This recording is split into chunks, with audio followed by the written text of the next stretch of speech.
बिस्मिल्लाहिर्रहमानिर्रहीम। अस्सलाम वालेकुम नाज़रीन, आप यूट्यूब चैनल देख रहे हैं, मैं इमरान खान हूँ। नाज़रीन, तवज्जो हटाने की भरपूर कोशिश की जा रही है आईनी तरमीम से। पाकिस्तान के मीडिया पे दबाव है कि आप किसी भी चीज़ पे बात करें, अदलिया के इशू पे बात करें, आप खैबर पख्तूनख्वा के नाम की तब्दीली वाला इशू उठा लें, उसके ऊपर बात कर लें, आप जिस चीज़ पर भी बात करें, लेकिन आपने जो आर्टिकल 243 के अंदर हुआ उसके ऊपर आपने बात नहीं करनी, उस तरफ आपने नहीं जाना।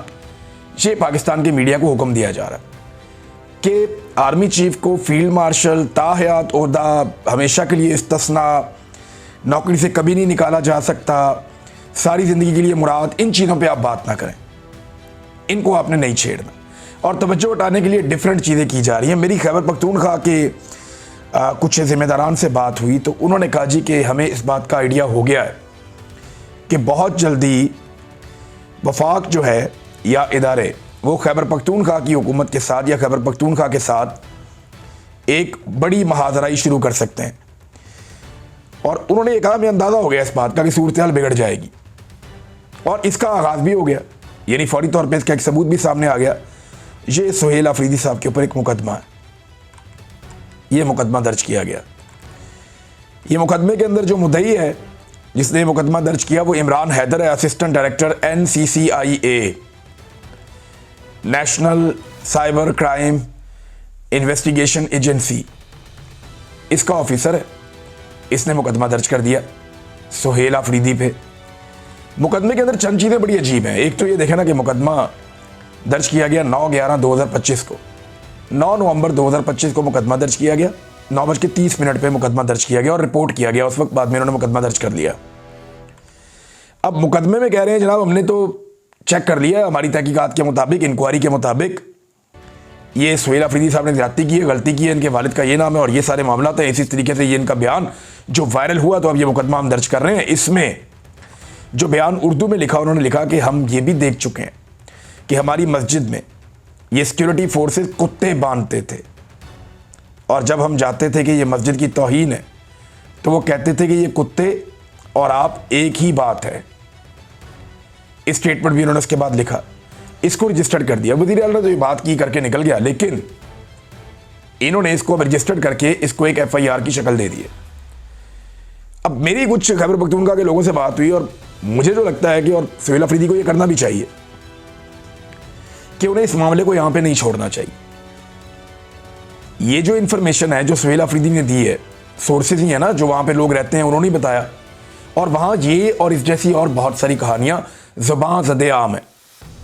आने वाले दिनों में आपको बहुत सारे हकायक पता चलेंगे। ये आग दोनों तरफ से लगेगी। ऐसा नहीं है कि सिर्फ एस्टेब्लिशमेंट या वफाकी हुकूमत जो है वो दबाव डालती रहेगी, ज़्यादती करती रहेगी।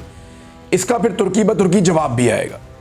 नौजवानों की हुकूमत है, वो अपना रद्द अमल भी देंगे, आपको नई चीज़ें और नए हकायक भी पता चलेंगे। ये FIR जो है ये एक तो तवज्जो हटाओ मुहिम का हिस्सा है, दूसरा मुस्तकबिल में एक टकराव की पॉलिसी खैबर पख्तूनख्वा की हुकूमत के साथ रखने का। तो होना ये चाहिए कि खैबर पख्तूनख्वा के वज़ीर आला FIA से मुलाकात करें, उन्हें अपना स्टेटमेंट रिकॉर्ड करवाएं और उन्हें कहें कि वो इस स्टेटमेंट को ओन करते हैं, ये हुआ है। और वो क्योंकि खैबर के रहने वाले हैं, वादिया तीरा के लोग, खैबर के लोग, जहां पे ये इश्यूज हैं उन लोगों को बुला लें और FIA में उनके बयान दिलवाएं। यानी कम से कम 50 बंदों के नाम तो लिखवा सकते हैं वज़ीर आला खैबर पख्तूनख्वा FIA के दफ्तर में कि जनाब ये मेरे पास गवाह हैं, इनको बुला लें, ये आपको बताते हैं कि मस्जिदों के साथ क्या क्या होता रहा और किस किस तरीके से होता रहा। तो ये फंस गई हुकूमत ये करके। अगर तो इस मामले को अवॉइड किया सुहेल अफरीदी ने तो ये अलग शक्ल इख्तियार कर जाएगा, लेकिन अगर इसके अंदर वो FIA को बांध लेते हैं तो दोबारा उनके ऊपर मुकदमा करना इतना आसान नहीं रहेगा कि जनाब ठीक है आपने मुकदमा किया ना, आओ ज़रा साबित करो मैंने जो बात की है वो गलत की है। आपने कब इंक्वायरी की, कहाँ पे इंक्वायरी की, आप किससे मिले, कौन सी वाली मस्जिद में आप गए, आप मस्जिद का नाम सिर्फ बता दें कि जिस मस्जिद में जाके आपने इंक्वायरी की, फिर ये आपने FIR की ना। या तो चलें ये फर्स्ट इंफॉर्मेशन रिपोर्ट है, आपकी इन्वेस्टिगेशन रिपोर्ट है कि जनाब हमने FIR कर दी, अभी हम इसकी तहकीकात करेंगे, तो बताएं आपने कहाँ पे तहकीकात करनी है। मेरे से पूछें, मैं आपको बताता हूँ, तो वो सुहेल अफरीदी बताएंगे कि जनाब फलां फलां जगह पे फलां फलां लोगों से आप जाकर मिलें, ये गवाहान है या ये वो लोग हैं जो बराह रास्त मुतासिर हुए। फिर वो लोग अपने स्टेटमेंट रिकॉर्ड पे भी रखेंगे।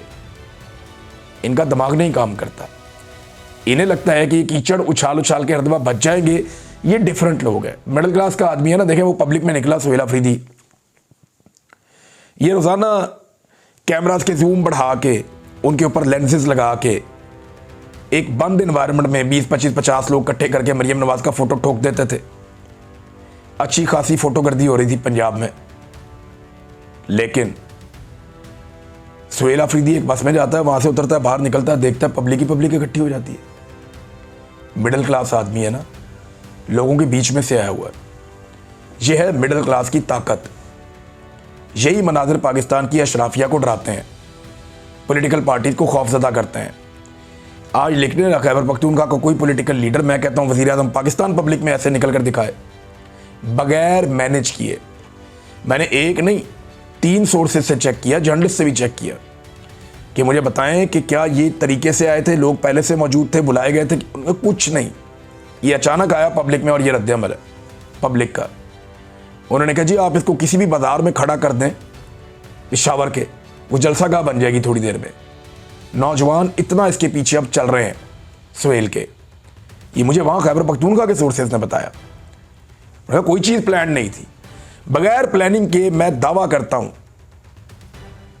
कि कौमी हीरो उन्होंने कहा आसिम मुनीर साहब को, चले वही निकल के आ जाए पब्लिक में बगैर प्लानिंग के। चलो नवाज शरीफ को निकालो बगैर प्लानिंग के, मरीम ही निकाल दे, बाहर जाओ, उनका घर है, देखें लोग क्या करते हैं। मरीम नवाज को निकालें, शहबाज शरीफ को निकालें, बिलावल को निकालें, किसी को निकालें, बगैर प्लानिंग के निकालें। अचानक पब्लिक के अंदर लेकर आए, देखें फिर पब्लिक करती क्या है। क्योंकि इस वक्त पब्लिक इनसे नाराज है और दूसरी तरफ मोमेंटम बनता जा रहा है। सुहेल अफरीदी ने कुछ स्टेटमेंट्स भी दिए हैं इसमें, स्टेटमेंट मैं आपके सामने रख देता हूं, फिर मैंने आपको आज एक हलफ भी सुनाना है। सुहेल अफरीदी ने एक बात की, बात बड़ी बारीक है और समझने वाली बात है। उन्होंने कहा कि जब से पाकिस्तान बना है किसी जर्नैल को सजा नहीं हुई, अगर हुई तो अमल दरामद ही नहीं हुआ। पाकिस्तान में आइन और जमहूरियत को पैरों तले रौंद दिया गया है। 27वीं तरमीम 17 सीटों वालों ने पास की है, इसकी कोई हैसियत नहीं है। एक और स्टेटमेंट उन्होंने दिया, मेरे से सवाल हुआ कि मिलिट्री ऑपरेशन क्यों रोक रहे हो। मैंने जवाब दिया कि अल्लाह का एक कानून है, डिवाइन लॉ, सजा और जजा का कानून है, एक इस मुल्क में मौजूद है ना। जब मिलिट्री ऑपरेशन होता है तो सजा और जजा खत्म हो जाती है। आज भी ड्रोन हमलों में 21 लोग शहीद हो जाते हैं। यह वजीर आला का जवाब था कि जब आप मिलिट्री ऑपरेशन करते हैं तो आप सजा और जजा का निजाम खत्म कर देते हैं। वो जो एक अदालती सिस्टम है उसको बाईपास कर लेते हैं आप। मावरा अदालत कत्ल भी होते हैं, कोलेटरल डैमेज के नाम के ऊपर बहुत सारे लोग शहीद हो जाते हैं।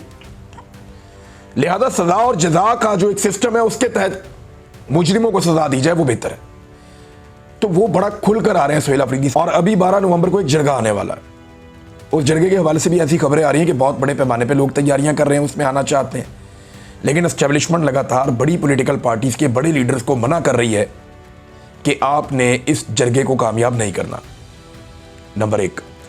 नंबर 2, 14 तारीख को खैबर पख्तूनख्वा के वजीर आला नौजवानों के साथ ISF के साथ एक बड़ा इवेंट करने जा रहे हैं। याद रखिएगा, ये जो नौजवानों के साथ और ISF के साथ इनकी एंगेजमेंट है ना, ये किसी और लेवल पे है। क्योंकि सुहेल अफरीदी खुद ISF का हिस्सा है, वो इसी तंजीम में से बढ़ के आ गया है। तो इन नौजवानों के साथ सुहेल अफरीदी का ताल्लुक बड़ा गहरा है, मुराद सईद का, सुहेल अफरीदी का और बहुत सारे और नौजवान हैं, बड़ा गहरा इनका ताल्लुक है, शफकत याद है और बहुत सारे। तो ये जो नौजवानों की ये वाली पौध है,